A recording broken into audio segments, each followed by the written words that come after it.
வணக்கம் திரு சித்தண்ணன். இப்போ பட்ட பகல்ல அரசு பேருந்துல ஒரு பயணி 2 பேரால் துப்பாக்கியை கொண்டு சுடப்பட்டு இருக்கிறாரு. அதுவும் இந்த ஒரு சம்பவம் ஒரு மிகப்பெரிய அதிர்ச்சியை ஏற்படுத்தி இருக்கிறது. இது பற்றி உங்களுடைய கருத்தை திரு சித்தண்ணன். வணக்கம். இல்ல, இந்த மாதிரி சம்பவங்கள் முன்னாடி எல்லாம் ரொம்ப அரிதான ஒன்றாக தான் இருக்கும். ஏன்னா நம்ம எல்லாத்துக்குமே கன் லைசன்ஸ் துப்பாக்கி உரிமை கொடுக்கறது இல்லை. மாவட்டங்களை பொறுத்த மட்டில் மாவட்ட ஆட்சியர்களும் மற்ற சிட்டி கார்பரேஷனை பொறுத்த மட்டும் கமிஷனர் ஆஃப் போலீஸ் அவங்களுக்கு தான் அந்த துப்பாக்கி உரிமை கொடுக்குற லைசன்ஸ் இருக்குது. அது மாதிரி ஸ்டேட் அளவுக்கு உரிமம், நாடு முழுவதும் வைத்துக் கொள்ளக்கூடிய அளவுக்கு உரிமம், இதெல்லாம் ரொம்ப கேர்ஃபுல்லா பார்த்து தான் கொடுக்குறாங்க. இப்ப 10 பேர் அப்ளை பண்ணா 2 பேர் 3 பேர் கூட கொடுக்கறது இல்லை.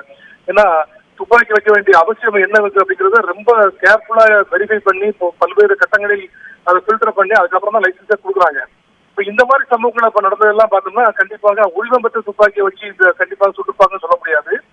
சமீப காலங்கள்ல இந்த காஸ்ட் அவுட் ஜாதி கலவரங்கள் சம்பந்தமா உள்ள சில நபர்கள் அல்லது அந்த குழுக்கள் அல்லது இந்த மத ரீதியான குழுக்கள் இதெல்லாம் இப்ப நார்த் இந்தியன்ஸ் அதிகமா இங்க வரதுனால பீகார், ஜார்க்கண்ட் அந்த ஏரியாவில் உத்தரகாண்ட் அந்த மாதிரி உத்தரப்பிரதேசம், மத்திய பிரதேசம் அந்த ஏரியாவில் நிறைய கள்ள துப்பாக்கிகள், நாட்டு துப்பாக்கிகள், உரிமம் பெறாத துப்பாக்கிகளை கொண்டு கிளாண்டஸ்டைனா கொண்டு நம்ம ஏரியாவில் விற்கிறாங்க.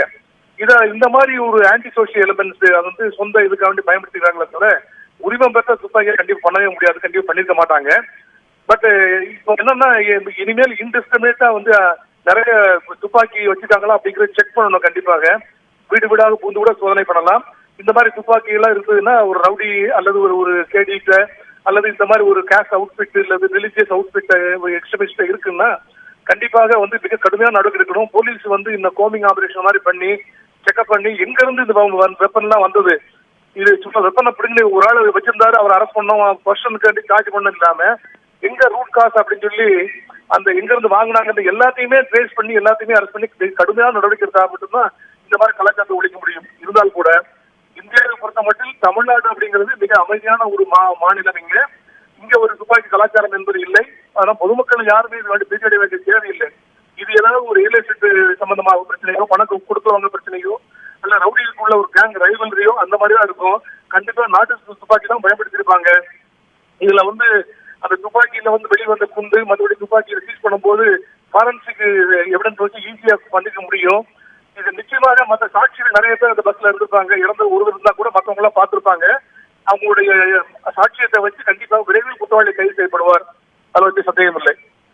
திரு சித்தண்ணன், நீங்க பணியில் இருந்த காலத்துல இது போன்ற சம்பவங்கள் வேற எங்கேயாவது நடைபெற்று இருந்ததா? இப்போ கள்ள துப்பாக்கிகள் மூலமா இது போன்ற சம்பவங்கள் நடைபெறலாம் அப்படின்னு சொல்றீங்க. அப்போ கள்ள துப்பாக்கிகளை தடுப்பதற்கான நடவடிக்கைகளை இன்னும் அதிக அளவில் நம்ம எடுக்கணும் அப்படிங்கிற விஷயத்தை இந்த சம்பவம் உணர்த்ததுன்னு எடுத்துக்கலாமா? கண்டிப்பாக நாங்க 35 வருஷம் பணியில பணியாற்றிருக்கேன் காவல்துறையில. அப்பெல்லாம் இந்த மாதிரி ரொம்ப ஹெவியா ஒரு இது நடந்தது இல்லை, கண்டிப்பாக இல்லை. அதாவது ரொம்ப ரேரா இருக்கும். துப்பாக்கி உரிமம் பெற்ற துப்பாக்கியை வச்சு யாராவது சொல்றாங்கன்னா மேபி இன் செல்ஃப் டிஃபென்ஸ் அவங்க தனிநபர் தற்காப்பு உரிமையை பயன்படுத்தி அவங்களுக்கு உயிருக்கு ஆபத்து இருக்கும் போது யாராவது பயன்படுத்துறது ரொம்ப ஒரு ரேரஸ்ட் ஆஃப் ரேர் அகேஷன்ஸ் நடந்தது. அந்த மாதிரி நல்ல துப்பாக்கி அப்படிங்கிறது அந்த இன்சிடென்ட் துப்பாக்கியை வச்சு சொல்றது அப்படிங்கிறது ரொம்ப ரேர், அதிகமா எங்கேயுமே இல்லை.